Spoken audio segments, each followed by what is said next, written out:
Mengapa kita boleh yakin bahwa Tuhan menyelamatkan dengan memulihkan keadaan kita? Itu bukan karena tidak ada jalan atau cara lain selain meminta bantuan Tuhan. Iman bukanlah pelarian dari sesuatu yang secara manusiawi kita gagal mendapatkannya. Itu semua karena kenyataan iman kita yang mengakui bahwa Tuhan itu ada dan hadir. Ia adalah Immanuel, artinya Allah yang menyertai kita. Setiap kali kita menerima Ekaristi dan sakramen-sakramen, di sanalah secara nyata Tuhan berkenan hadir dalam diri kita. Keberadaan dan kehadiran Tuhan itu bukan seperti patung yang diam membisu. Ia aktif bekerja, memberdayakan dan membimbing kita untuk dapat menjadi pulih. Seperti yang dikatakan dalam perikop Yoel bab 2 ayat 23 sampai 27, seringkali ide keselamatan dan pemulihan dari Tuhan dihubungkan dengan kemakmuran manusiawi. Siapa yang diselamatkan mendapat berkat manusiawi yang melimpah, atau sebaliknya, siapa yang mendapat berkat melimpah berarti ia diselamatkan Tuhan. Kitab Yoel mengingatkan bahwa pemulihan yang dilakukan oleh Tuhan itu mempunyai tujuan supaya umat mampu mengenal dirinya secara lebih mendalam. Kemakmuran adalah berkat anugerah Tuhan, bukan Tuhan. Nah, itu harus paham, ya. Kemakmuran adalah berkat anugerah Tuhan. Nah, itu harus dipahami. Karena yang mesti disembah dan dicari pertama-tama adalah Sang Penganugerah atau pemberi, bukan pemberiannya. Carilah dulu kerajaan Allah dan kebenarannya, maka semuanya itu akan ditambahkan kepadamu. Matius bab 6 ayat 33. Jadi jelas di situ. Kita harus mendapat berkat anugerah dari Tuhan. Bapak-bapak, saudara-saudara yang terkasih dalam Yesus Kristus, dalam kitab Nabi Yoel ini jelas kita harus memahami bahwa konteks penyelamatan Allah bagi umatnya adalah memberikan sukacita kepada umat Israel untuk mendapatkan anugerah berkat keselamatan itu. Keselamatan yang datang dari Tuhan adalah keselamatan yang sempurna. Maka dari dahulu, sekarang sampai selama-lamanya Allah menghendaki manusia selamat. Sehingga harus dipahami bahwa konteks penyelamatan yang dilaksanakan kepada bangsa Israel adalah suatu tanda bagi bangsa-bangsa lain bahwa Allah menyelamatkan bangsa-bangsa lain juga. Itu sudah kita dalami dalam kitab Nabi Yunus. Dan rencana Tuhan itu begitu luar biasa kepada umat manusia, sehingga dianugerahkannya putranya yang tunggal. Dan itu direalisasikan dengan Allah menjadi manusia. Allah menjadi manusia berarti Allah sama seperti kita, merasakan sengsara. Dan itu dilaksanakan oleh Kristus Yesus karena melaksanakan kehendak Bapanya di surga. Bapak-bapak, saudara-saudara yang terkasih dalam Yesus Kristus, tidak mudah bersuka cita dalam Tuhan kalau kita tidak memiliki iman kepercayaan. Maka dasar utamanya kita memiliki iman kepercayaan yang teguh, maka kita bisa mendapat atau memperoleh berkat anugerah Tuhan. Maka rahmat baptisan yang diberikan oleh Tuhan kepada kita adalah anugerah yang sungguh luar biasa kepada kita. Sehingga anugerah itu menjadi suatu tanda rahmat dari Allah untuk kita selalu mencari kerajaan Allah dan kebenarannya. Dan itu ditegaskan dalam Injil Matius 6 ayat 33. Di Injil Matius bab 6 ayat 33 ini adalah suatu tanda bahwa kita harus carilah dahulu kerajaan Allah dan kebenarannya, maka semuanya itu akan ditambahkan kepada kita. Dan itu bukan suatu omong kosong. Itulah keharusan dan kepantasan, kepatutan yang kita harus lakukan sebagai putra-putra Allah, sebagai anak-anak Allah, sebagai orang yang mendapatkan berkat anugerah dari Allah. Dan untuk itu jangan sampai kita menyia-nyiakannya. Kesempatan itu tidak datang dua kali. Hidup kita hanya sekali. Terlepas dari kepercayaan kata orang-orang bisa reinkarnasi, itu bukan urusan kita. Karena karunia penyelamatan itu berasal dari Allah. Nah, untuk itu maka kita harus mendalami apa yang kita simak pada kitab Nabi Yoel. Dan kita harus tahu bahwa Nabi Yoel adalah nabi yang merupakan pemberian Allah kepada bangsa Israel ketika mereka sudah ya, mendapat kehancuran yang diakibatkan oleh pemberontakan bangsa Israel sendiri kepada Allah. Pemberontakan ya.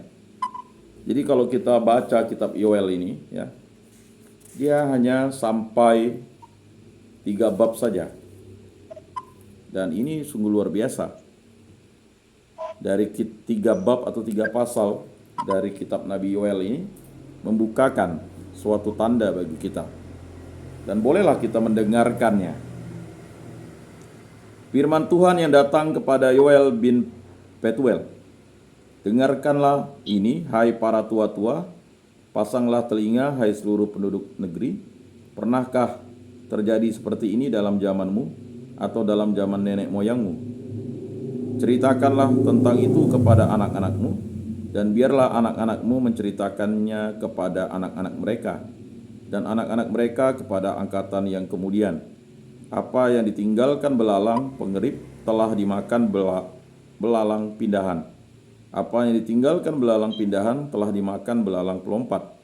Dan apa yang ditinggikan atau ditinggalkan belalang pelompat telah dimakan belalang pelahap. Bangunlah hai pemabuk dan menangislah. Merataplah hai semua peminum anggur karena anggur baru, sebab sudah dirampas dari mulutmu anggur itu. Sebab maju menyerang negeriku suatu bangsa yang kuat dan tidak terbilang banyaknya. Giginya bagikan gigi singa, dan taringnya bagikan taring singa betina.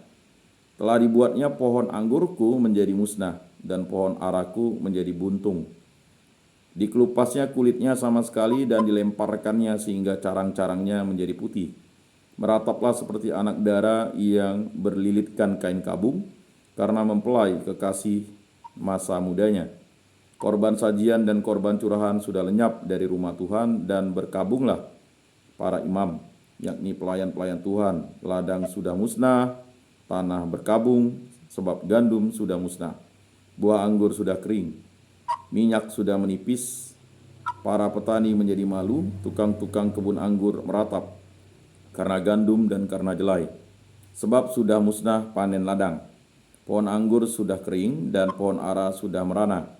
Pohon delima juga pohon korma dan pohon apel. Segala pohon di padang sudah mengering. Sungguh kegirangan melayu dari antara anak-anak manusia.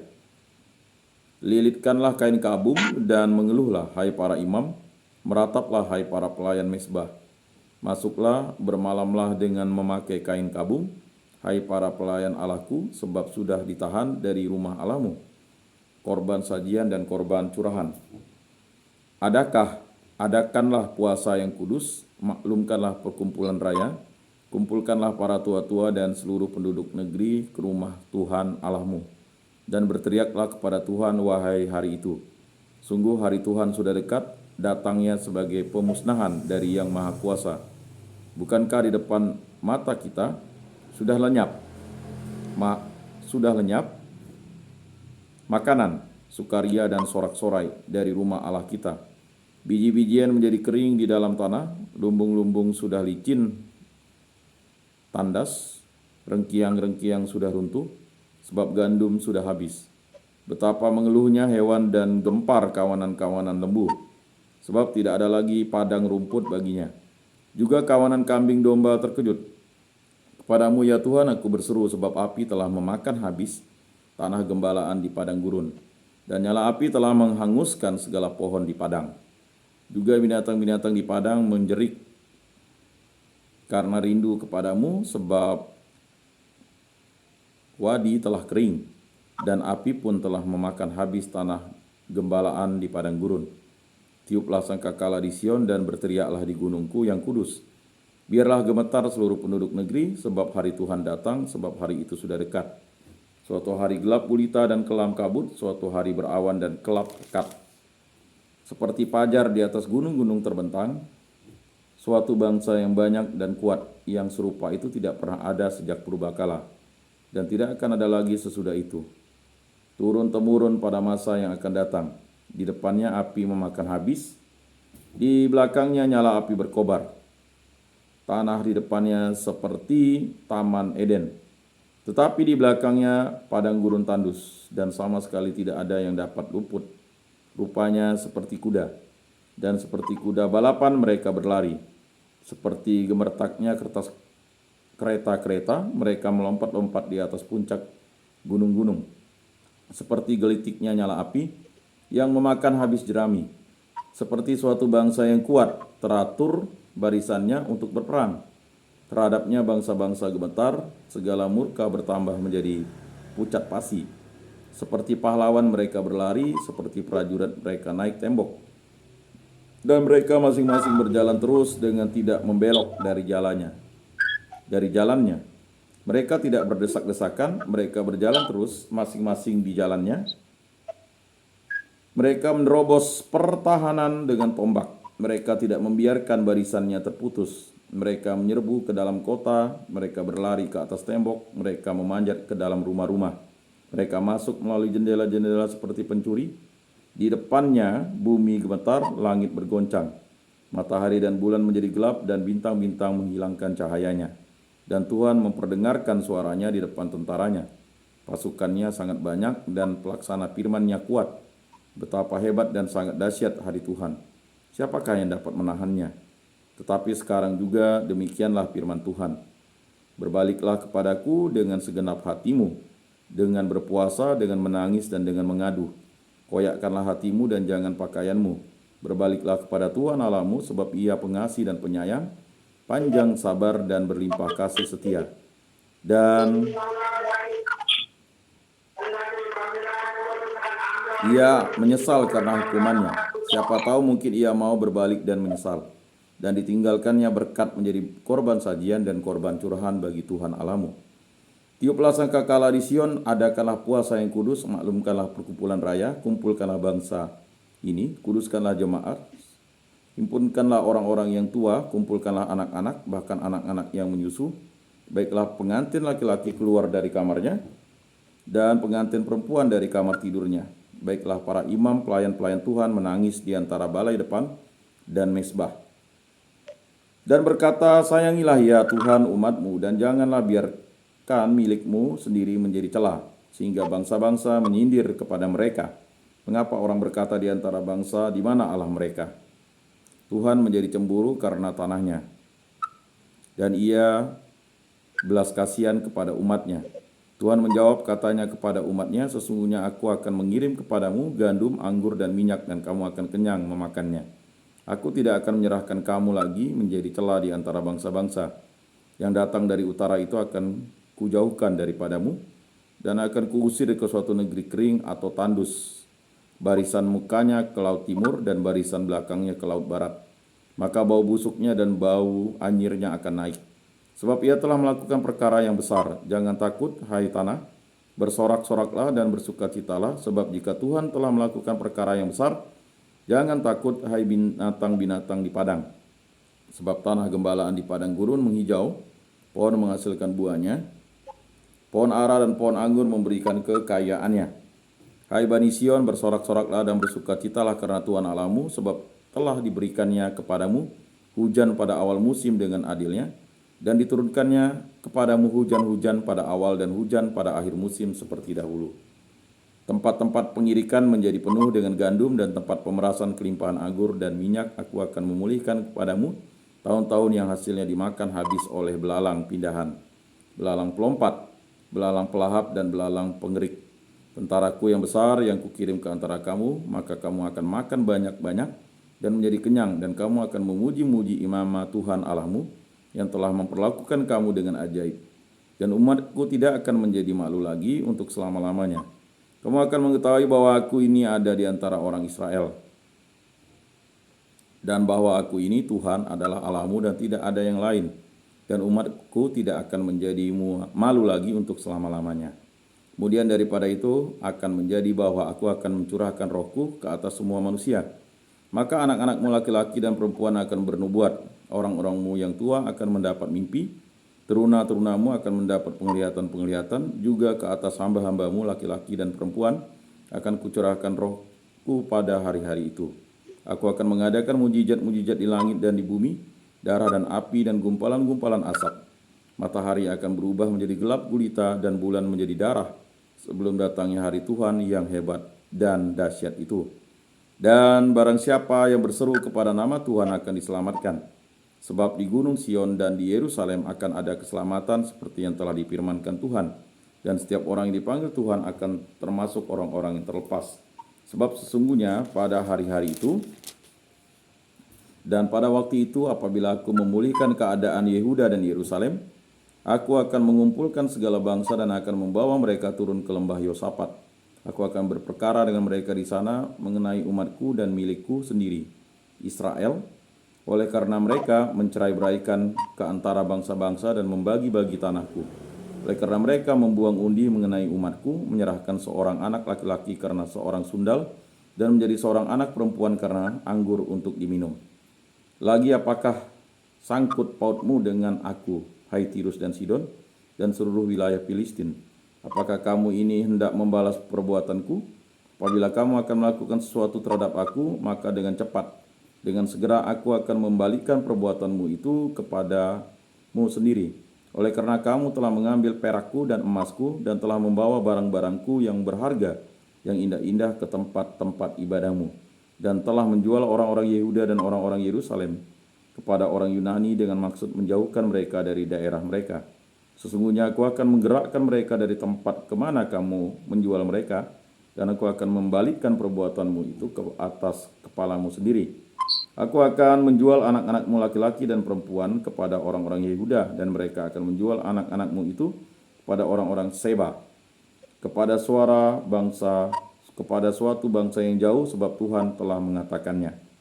Maklumkanlah hal ini di antara bangsa-bangsa, bersiaplah untuk peperangan, gerakkanlah para pahlawan, surutkanlah semua prajurit, tampil dan maju, tempatkanlah mata bajakmu menjadi pedang, dan pisau-pisau pemangkasmu menjadi tombak. Baiklah orang yang tidak berdaya berkata, aku ini pahlawan. Bergeraklah dan datanglah hai segala bangsa dari segenap penjuru, dan berkumpullah ke sana, bawa turun ya Tuhan pahlawan-pahlawanmu. Baiklah bangsa-bangsa bergerak dan maju ke lembah Yosafat, sebab ia di sana aku akan duduk untuk menghakimi segala bangsa dari segenap penjuru. Ayunkanlah sabit, sebab sudah masuk tuayan, marilah iriklah, sebab sudah penuh tempat anggur, tempat-tempat pemerasan kelimpahan, sebab banyak kejahatan mereka, banyak orang di lembah penentuan. Ya, sudah dekat dari Tuhan di lembah penentuan. Matahari dan bulan menjadi gelap, dan bintang-bintang menghilangkan cahayanya. Tuhan mengaum dari Sion, dari Yerusalem memperdengarkan suaranya, dan langit dan bumi bergoncang, tetapi Tuhan adalah tempat perlindungan bagi umatnya, dan benteng bagi orang Israel. Maka kamu akan mengetahui bahwa aku Tuhan adalah Allahmu yang diam di Sion, gunungku yang kudus. Dan Yerusalem akan menjadi kudus, dan orang-orang luar tidak akan melintasnya lagi. Pada waktu itu akan terjadi bahwa gunung-gunung akan meniriskan anggur baru, bukit-bukit akan mengalirkan susu, dan segala sungai Yehuda akan mengalirkan air. Mata air akan terbit dari rumah Tuhan dan akan membasahi lembah Sitim. Mesir akan menjadi sunyi sepi, dan Edom akan menjadi padang gurun tandus. Oleh sebab kekerasan terhadap keturunan Yehuda, oleh karena mereka telah menumpahkan darah orang yang tak bersalah di tanahnya. Tetapi Yehuda tetap didiami untuk selama-lamanya, dan Yerusalem turun-temurun. Aku akan membalas darah mereka yang belum kubalas. Tuhan tetap diam di Sion. Demikianlah sabda Tuhan. Syukur kepada Allah. Bapak-bapak, saudara-saudara yang terkasih dalam Yesus Kristus, mari kita dalami apakah saat ini kita memiliki pengalaman terluka atau keterpurukan yang dibawa dari masa lalu. Apa artinya Tuhan yang menyelamatkan hidup kita dalam situasi tersebut? Pernahkah kita meninggalkan atau mengorbankan sesuatu demi mengikuti Yesus? Kalau iya, apakah saat itu kita berpikir juga tentang balasan apa yang akan diberikan Tuhan? Bagaimana kita menyikapi kedudukan, jabatan, kemakmuran, atau harta milik? Apakah sebagai Tuhan yang disembah atau sebagai pemberian Tuhan? Bapak-bapak, saudara-saudara yang terkasih, tadi saya sudah merangkum jawabannya cukup panjang, jawaban yang disampaikan oleh Nabi Yoel, bagaimana kita harus mencari kerajaan Allah dan kebenarannya. Demikianlah pertemuan kita pada hari ini. Hari ini tidak ada tanya jawab karena waktunya juga singkat, karena ada gangguan teknis tadi. Sebenarnya kita bisa tanya jawab. Semoga bermakna dan bermanfaat dalam hidup kita. Mari kita tutup dalam doa. Dalam nama Bapa dan Putra dan Roh Kudus. Amin. Allah Tritunggal yang Maha Kudus, kami bersyukur di hadapan-Mu karena karya agung-Mu kami dapat dipertemukan dalam kegiatan ini. Semoga dalam bimbingan penyuluhan kami ini, kami dimampukan menjadi pribadi yang selalu seturut kehendak-Mu.